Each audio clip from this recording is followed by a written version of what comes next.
বন্ধুরা, দুপুর হয়ে গেছে। তো দুপুরে আজকে আমরা কী কী খাবো সেটা তোমাদের সাথে শেয়ার করব। তো সবার প্রথমে দেখাচ্ছি, দেখো এখানটা হচ্ছে মটরের ঘুগনি। মা রান্না করেছে একদম কষানো, একদম মাখো মাখো করে করেছে। দেখো এখানটায় এখানে আলু দিয়েছে। আমার আবার না আলু না দিলে ঘুগনিতে ভালো লাগে না, তো সেই জন্য মাকে বলেছি আলু দিতে, কারণ ঘুগনিটা বেশ মটর মানে এটা মুড়ি দিয়েও খাওয়া যাবে, রুটি দিয়েও খাওয়া যাবে। সেই জন্য আর আমি একটু আলুটা পছন্দ করি, বলেছিলাম যে নতুন আলু তো বেশ বেশ বেশ বেশ ভালোবাসি। তো ঘুগনি হয়ে গেল। তো এখানে আর এখানে মা করেছে মুসুরির ডাল পাতলা করে গাজর দিয়ে আর একটু আলু দিয়ে করেছে বন্ধুরা। আর এখানে করেছে মা মাছের কালিয়া, বেশ ঝাল করে আলু দিয়ে গ্রেভি গ্রেভি করা আছে এখানটায়। দেখো এখানে হচ্ছে লাফা শাক। আর দেখো লাফা শাক তো শীতকালেই ওঠে বেশি, আর লাফা শাক খেতে খুব ভালো লাগে। আর আমি মাকে বলি কি আজকে লাফা শাক এনেছি, লাফা শাক খেয়ে এরকম এরকম করে লাফাবো। আর লাফা শাক হচ্ছে রসুন দিয়ে বেশি করা হয়, মানে এটা আমিষই করে, নিরামিষটা অতটা ভালো লাগে না। অনেক হয়তো খায় লাফা শাক নিরামিষ, কিন্তু নিরামিষ খেতে ভালো লাগে না। আর দেখো এখানে লাফা শাকের মধ্যে কী সুন্দর কাঁচা লঙ্কা, তারপর হচ্ছে বেগুন এসব দিয়ে করেছে। আর এটা এত টেস্টি খেতে যে এটা দিয়ে কিন্তু সম্পূর্ণ ভাত খাওয়া যাবে। এখানে ভাত নিয়ে নিয়েছি আর মা চলে এসছে। মা চলো বসে পড়ো, আমরা সবাই খেয়ে নিই একসাথে। চলো খাওয়াটা শুরু করি। সবার প্রথমে মা আমাকে দিচ্ছে লাফা শাক। এ দেখো, এই শাক খেয়ে কিন্তু লাফাতেই হবে। যারা যারা লাফা শাক খাও তারা কিন্তু লাফা শাক খেয়ে কিন্তু লাফাতে হবে আমার মতন। আমি তো এমনিতেই খুব লাফাই সারাক্ষণ।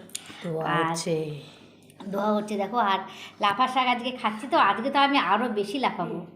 আমলাটা সরাব হয়েছে হয়েছে। লাফা শাকের কিন্তু একটা নিয়ম আছে, লাফা শাক খেলে কিন্তু লাফাতে হবে আমার মতন। আমি একটু বেশি লাফাই, আজকে কিন্তু আরও লাফাবো।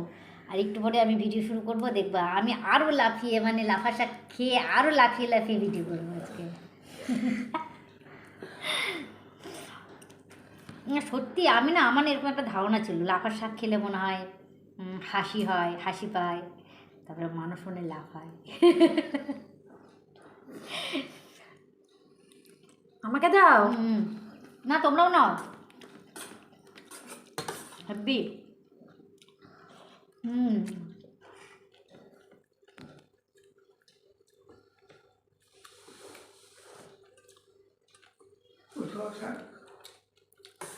একটু নিবি? আর না মারা লাগবে, মায়ের আবার সাপ কামড়ে হবে না।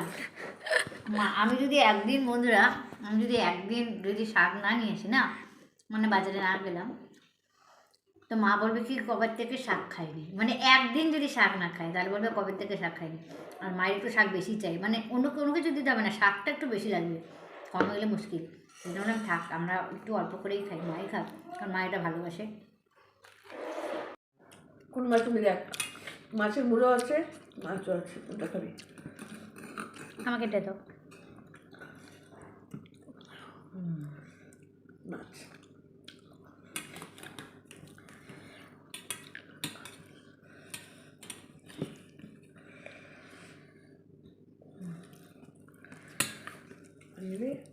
হয়ে যাবে।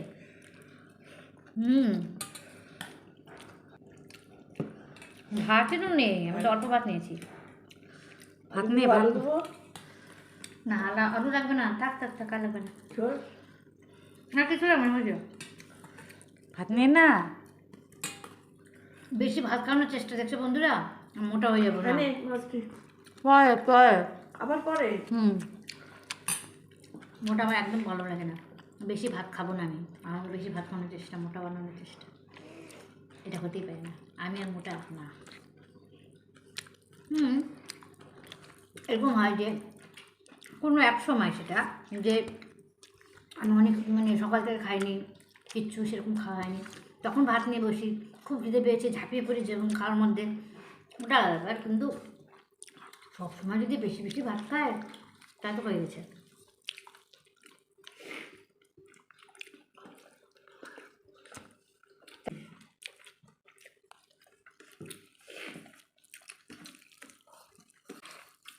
আমাকে অনেকেই বলে যে তুই খাস না, খাই সবই, কিন্তু একটু ভাতটা কম খাই। বাঙালিরা ভাত কম খেলে হবে? বল আমি সব খাই বেশি করে, আমি গটু, শুধু ভাত খাই কম।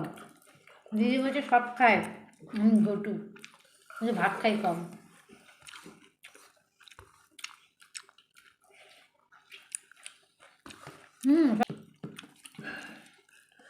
জমে গেল কটা।